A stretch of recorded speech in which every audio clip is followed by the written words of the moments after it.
Hi friends, நண்டு கழுவுறது easy தாங்க. ஆனால் உயிரோடு இருக்கிற நண்டு கழுவுறது அவ்வளோ ஈஸி இல்லைங்க. வீடியோ முழுசாக பாருங்கள். எப்படி பார்க்குது பாருங்க. வணக்கம்டா மாப்பிள்ள. வலிக்குது போல இருக்கு. நின்று போயிடும் அம்மா வீடியோ ஆன் பண்ணோம். வலிக்குது அதுக்கு. முண்டுது லைட்டாக. ஆனால் ஃபஸ்ட்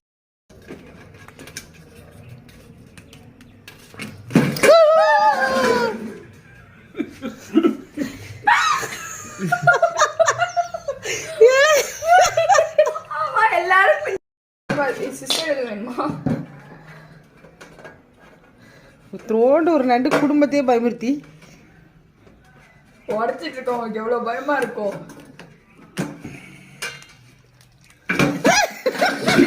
கொஞ்ச நேரம் சிஸ்டர் எடுத்துட்டு இது கால் எல்லாம் கட் பண்ணி விட்டுருவோம். உயிரோட தான் இருக்கான். அவர் அதுக்குள்ள அது காலை விட்டு பாக்குது. இங்க என் காலை காணும். எங்க ஒத்த காலை காணும். அரை மணி நேரத்துக்கு அப்புறம் என்ன செத்து போனது. என்னடா அது? பாய் காட்டுது. போய் பாய். போய் வரவா.